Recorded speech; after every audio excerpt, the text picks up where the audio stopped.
Morjes. Tämmöisellä koneella on tehty tämä kasa. Semmonen.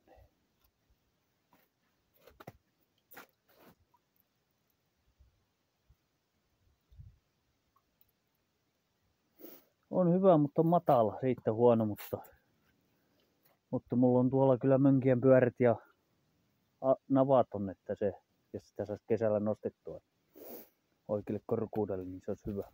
Mutta ei tässä mitään. Tommosen kuorman mä taas tänäpä tein tosta. Ei mönkien kärryllisen puita. Mönkiä on tuo tallissa, kun tänään on räntää satanut. Ei viitti kauheasti sitä uittaa tässä paskassa. Tää on ihan vesi seisoo joka rakennuksessa mulla. Nyt oikein rakennus, niin se on sisältäkin ihan, sanotaan melkein nilkkoihin myöten vettä. Ja toi on puuliiterinä, paitsi tuossa on nyt välikatto, mutta tuon tavaraa tuon noiden ikkunoiden takana.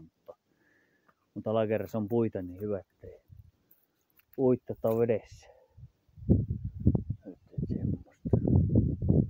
Mutta ei mitään, katellaan ja valataan taas, kun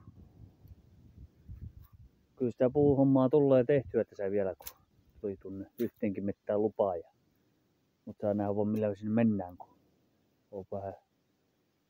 on vähän semmosia ojia, että sinne ei oikein, en tiedä uskataanko mönkielläkään ajaa.